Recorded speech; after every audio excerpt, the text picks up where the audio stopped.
Welcome to the Leaders Lab podcast, where we unpack lessons from great leaders across all walks of life and turn them into actionable advice to help you on your own leadership journey.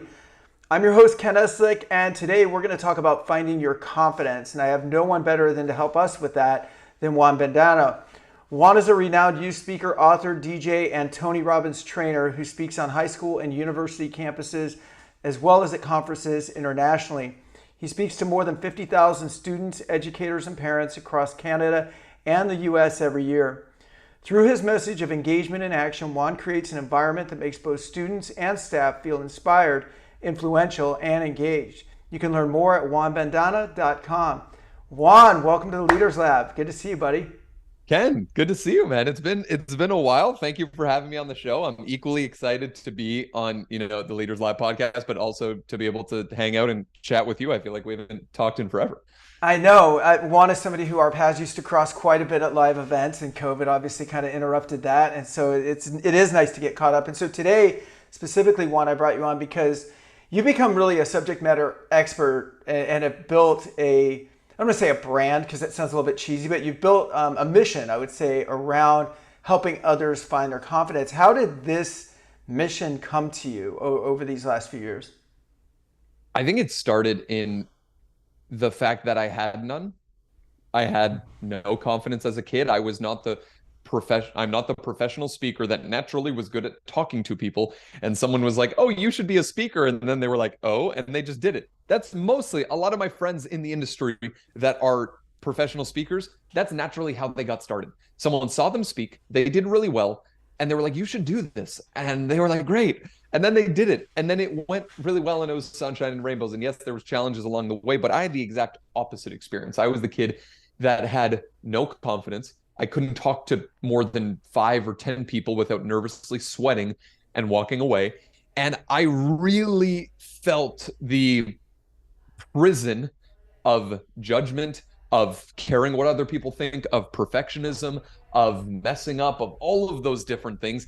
And then I realized where I was, and this was a realization that I had 4 or 5 months ago, where looking back, I tried to reverse engineer. I'm like, what did I do over the past 10 years? Where now, to give people that are watching or listening context, my full-time career is traveling across Canada and the US, speaking in schools, conferences, events, things like that, and giving presentations to large groups of people.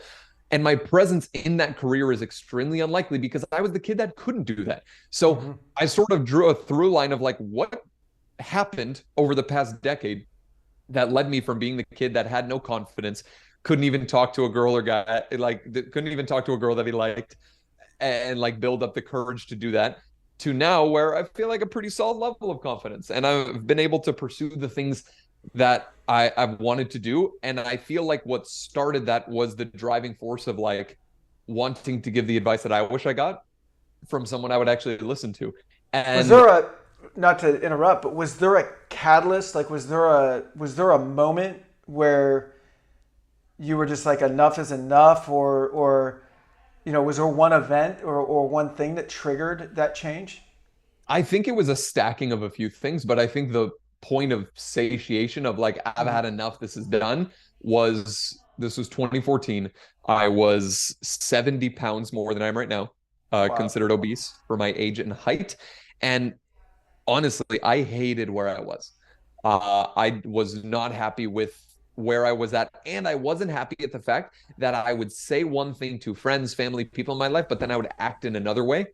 And I think confidence, one of the foundational elements of confidence, is the process of making promises and then keeping them and saying like, I'm going to do something and then actually doing it. So then you earn confidence with yourself. A lot of people think confidence is an innate skill set. It is not. It is something that can be created. It is something that can be earned, but that takes effort. So I think that moment of pain of like, I hate where I am, I don't like this situation, I want to change something, was the catalyst that kind of like set everything off. Yeah, man. That also what you just said along there of when you're consistent, even now, right? Like regardless of being, 16 years old and in high school or being in your 50s like me, it's like if I'm doing things in integrity with myself, not what everybody else wants me to do, but just I'm doing the things that I'm supposed to do. I'm doing the things that keep me on point, that keep me on mission, that make me feel full up and like I'm contributing then that alone gives me confidence, right? I feel good about myself. I'm going to walk out and that's going to show. So cool. For Continue, sure. man.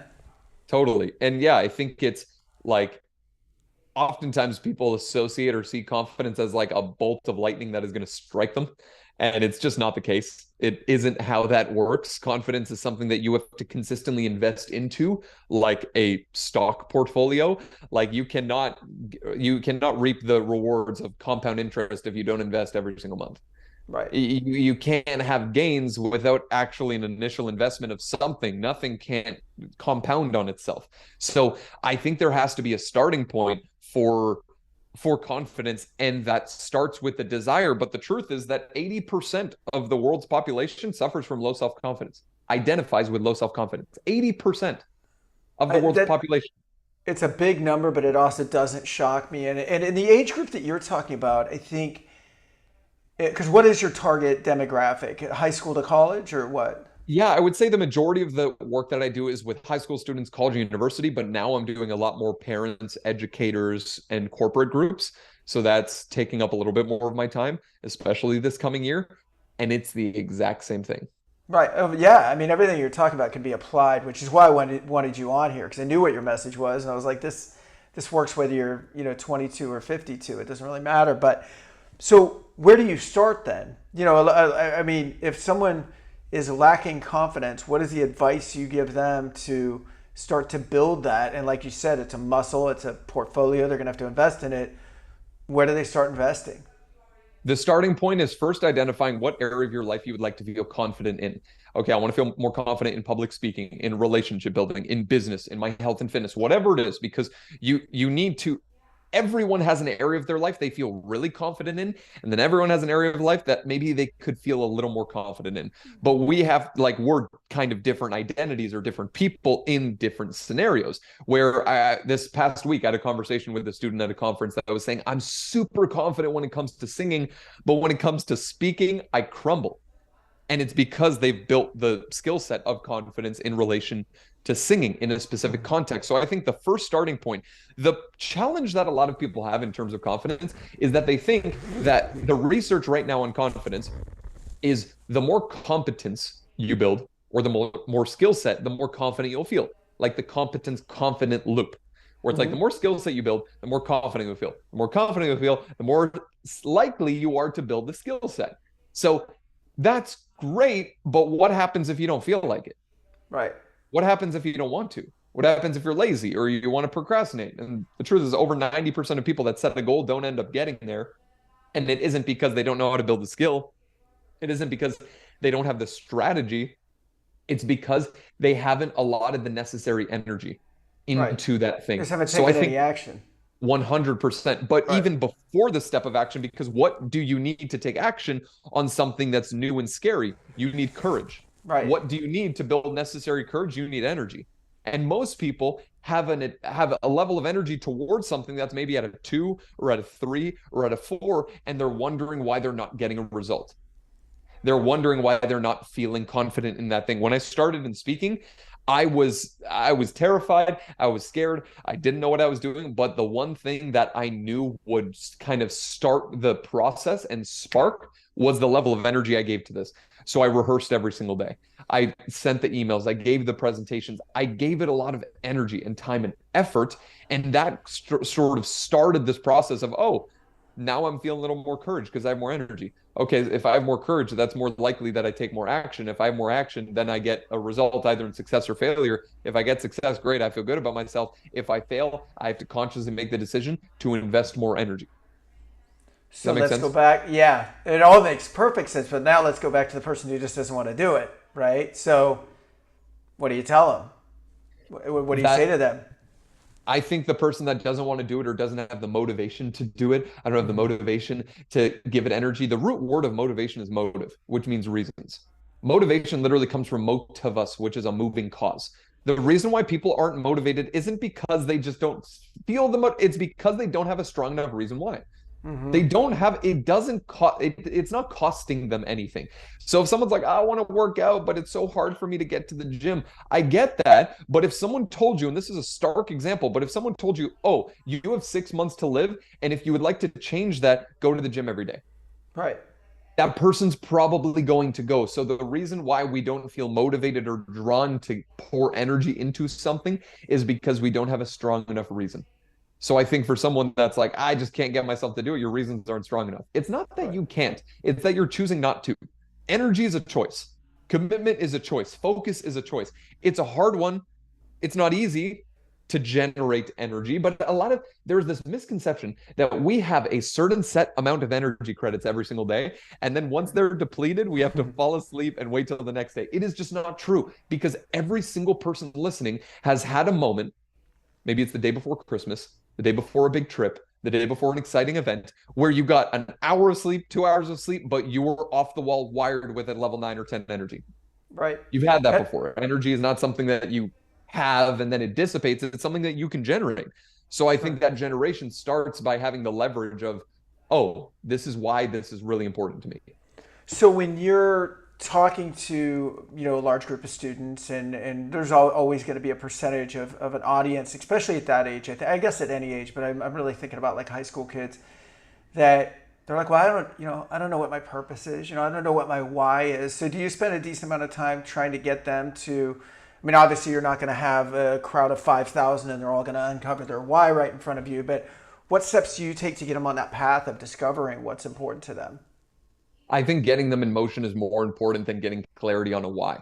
Okay. A lot of people get stuck, especially in the personal development community. A lot of people get stuck on their purpose, on their why, on their grand mission, as opposed to getting moving. The thing is, if you're looking for, oh, okay, what's my reason why so I can feel motivated? Motivation expires. Momentum compounds.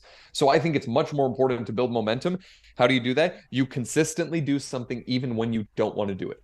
If there's anything that has led me to more confidence in my life, it's been the ability and the skill set to do something when I don't want to do it.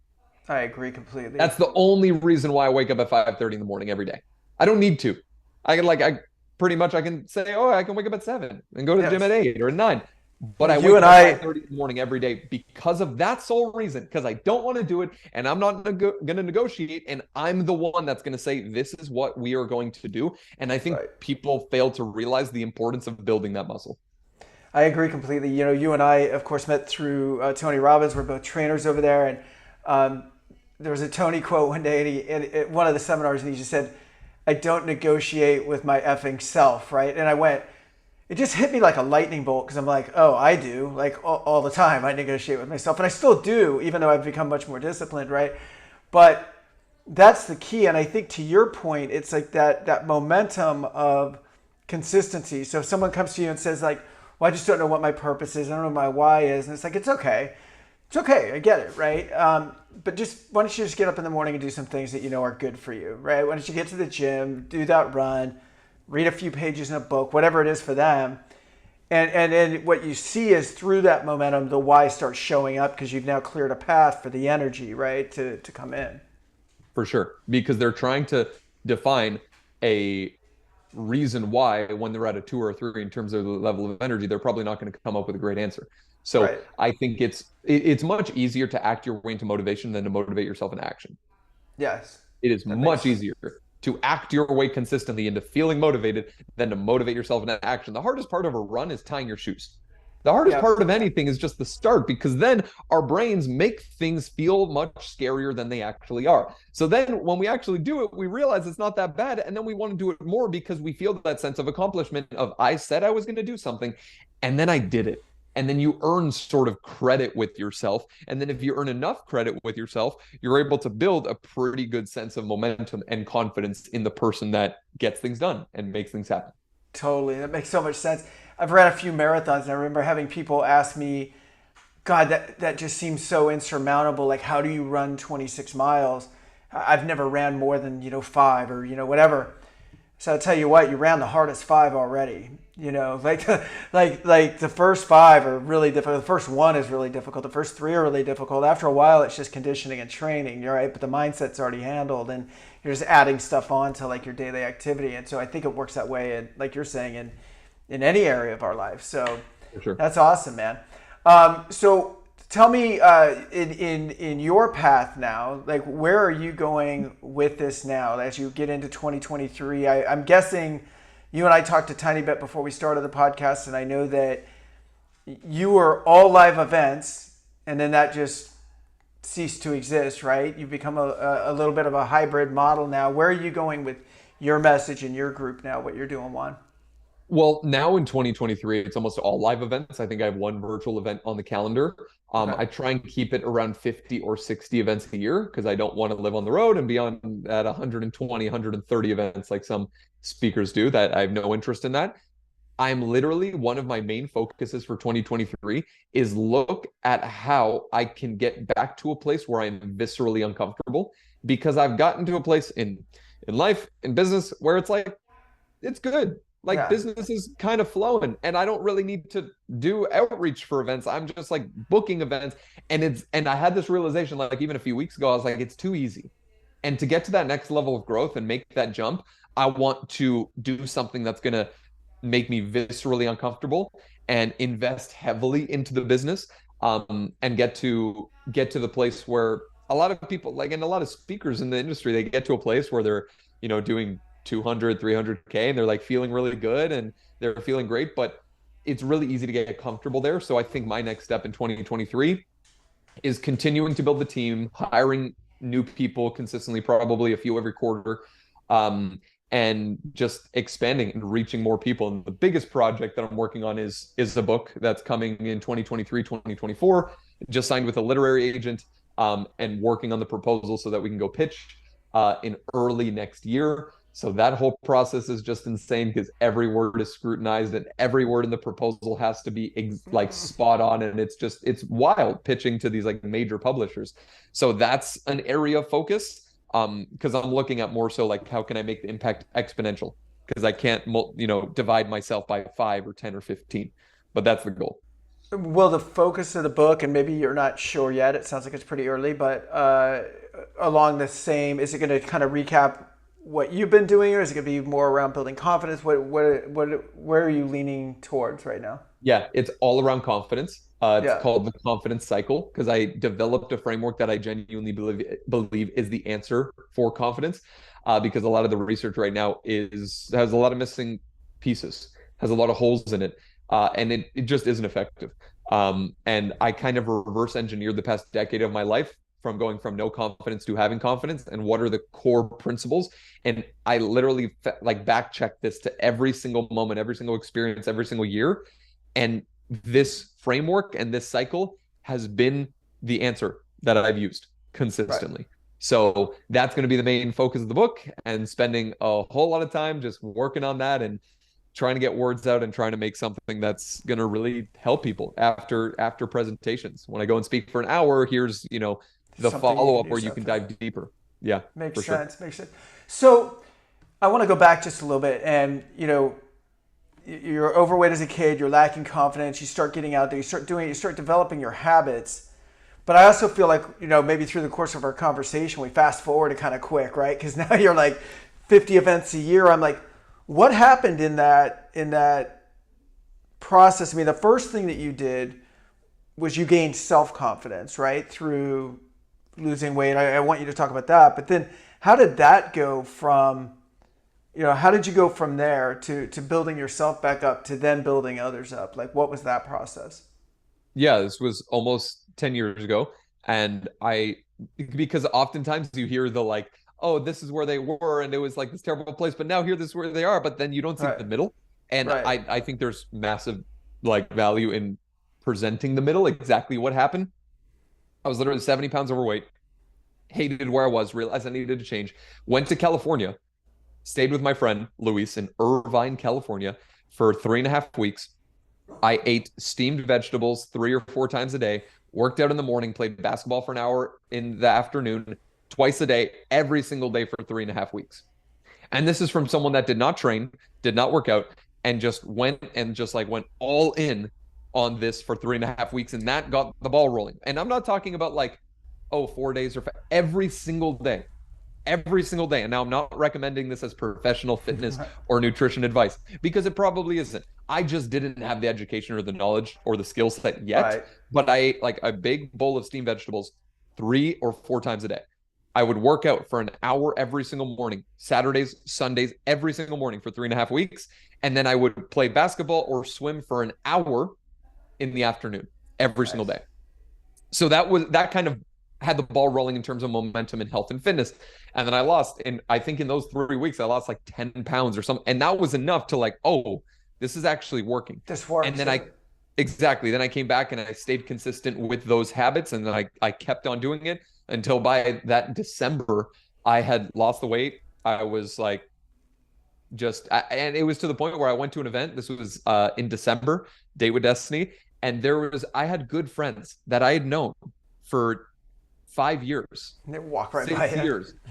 Mike Savage, Felix, like they walk by me. I was like, hey, Mike. And I remember, and Mike had known me since I was like 14, 15. And he looks at me and he like turns around and was just blown. He didn't even recognize me. And that's when the identity sets in of like, oh, you did something. So that was the kind of the transformation. And then the way that I felt after doing that, I just could never go back, which is why like I don't go to the gym every single day. This past year, I've probably missed 3 or 4 days. And I'm not saying that because like, oh, I'm so super consistent. No, I do it for like my mental and physical health, but primarily my mental and like energetic purposes. Like I feel better, and I feel better about myself when I go to the gym, even if it's walking on the treadmill for 45 minutes, even if it's getting on the stepper, every single time. So that was the health transformation. The business transformation, I was literally living at home. I wanted to be a speaker, but I couldn't talk to people. I was terrified of public speaking. So this was kind of a predicament that I was in. So I just started sending emails. I literally just started sending emails. I would start by sending like 5 or 10 a day. And then I started sending 20 a day, and then 50 a day, up to 100 a day, every single day. Hi, I'm looking for the person that is in charge of booking speakers for your school, for your organization. I booked my first speech for 170-year-olds at 7 a.m. while they were eating breakfast. And I was 19. It was not a good time. I didn't think to ask the audience demographic. So I get there and I was like looking for Bob, the event planner. I was like, are you Bob? And he's like, yeah, we're so excited you're here. And I'm like, is this the audience? And I'm 19. And he's like, yeah, we're super excited. I was speaking to them for an hour and the average age was 70. How did you even hold their attention, or did you? I probably didn't. Yeah. But a lot of people see the like football stadium with 8,000 students. They see the massive conference with 5,000 students. They see the tour with like 30 or 40,000 people. And they're like, I want to be a professional speaker. I'm like, go give 50 presentations in a Denny's or in a McDonald's or at a Rotary Club or in a student class where 2 people are on their phone and there's 5 people listening. Right. And then you earn the ability to do those big events where it's like, now it seems really effortless, but people don't see the hundreds of presentations. They don't see me driving from Toronto to Maine 8.5 hours illegally when I shouldn't have been going to the US to work, even though I was paid like $400, which was a travel stipend.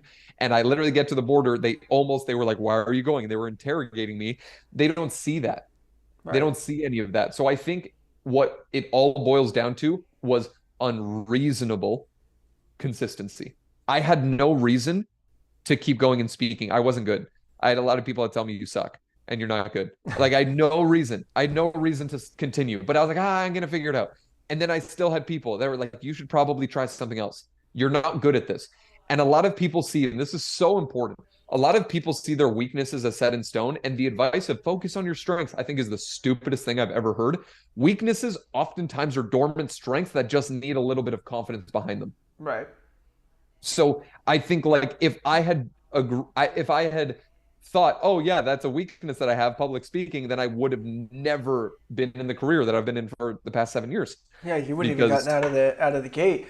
But no chance. When you early on, so when you lost the weight, when you had the identity shift, when you showed up at the Tony events and people didn't even recognize you, Was it in that time frame that you went, this feels so good that I have like an obligation to share it with other people? Or, I mean, because there was a switch that was flipped for you that went from this being internal and something I'm going to do for myself to this being something external that I'm going to now, encapsulate as like a mission.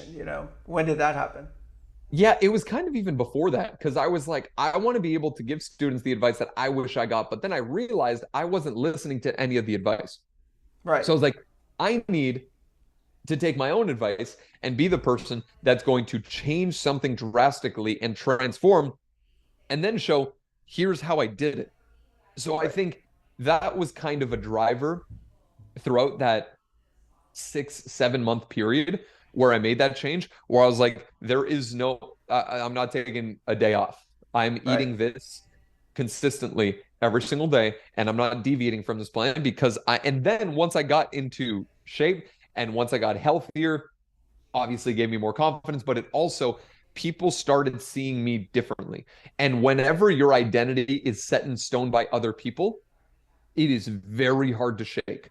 If people see you as a smoker and you stop smoking, there's friction there because then they're like, what happened? You're a smoker. If I don't go to the gym, my friends here in Toronto, I know that I am either out of the country or I'm dead.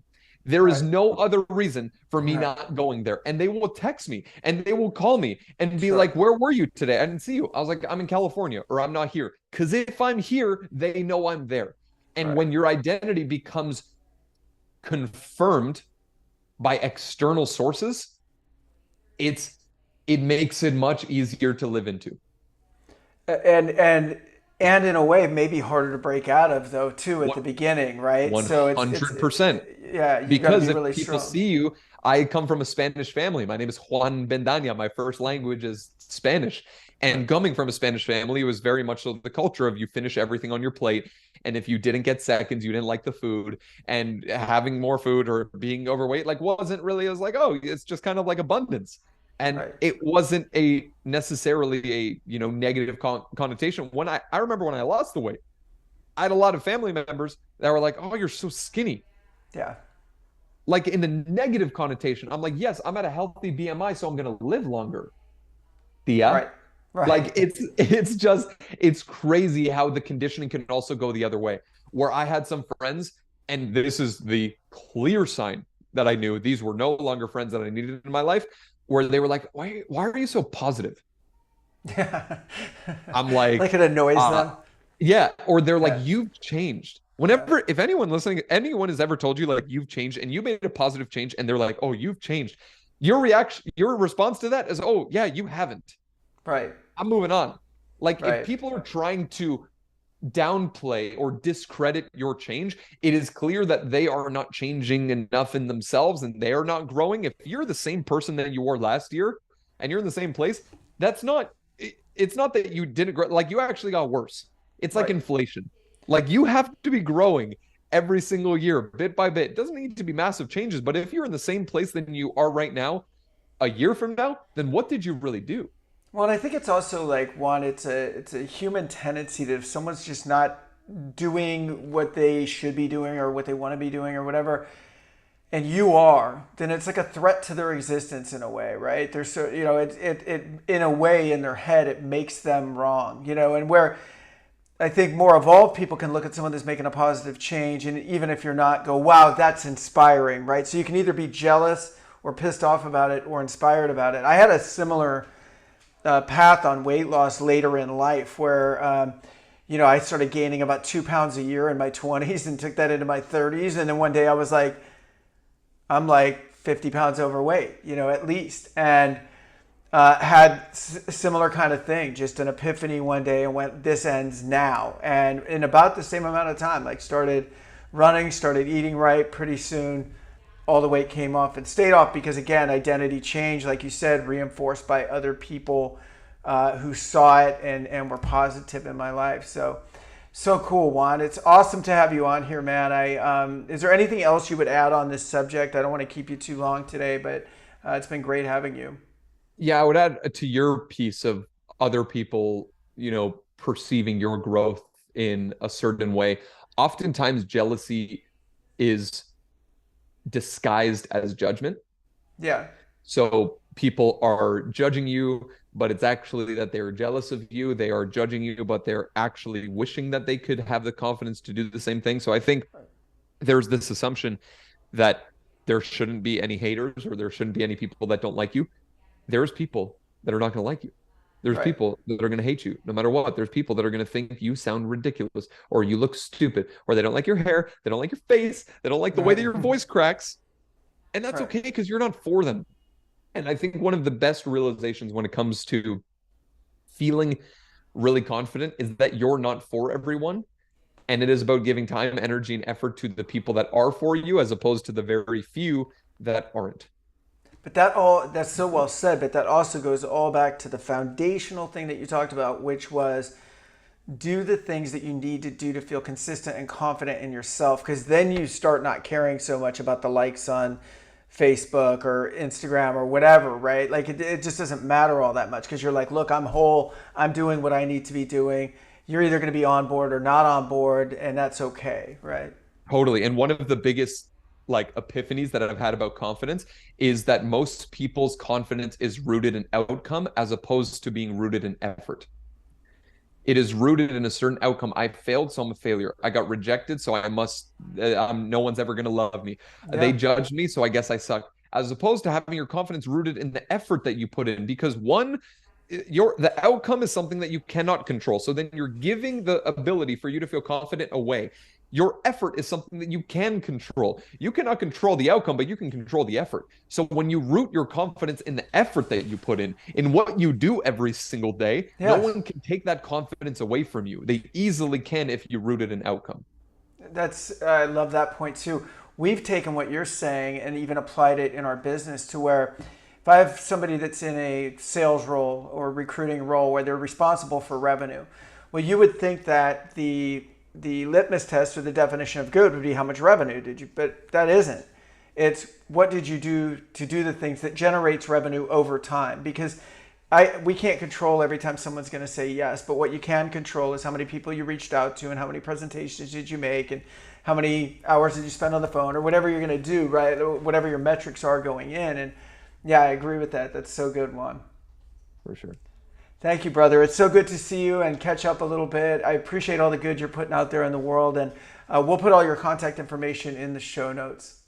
Awesome. Awesome. Thanks so much, Ken, for having me. It's been a blast getting to chop it up. All right, guys. Thanks so much for listening. Please follow the Leaders Lab on Apple Podcasts, Spotify, or wherever you're listening. See you next week.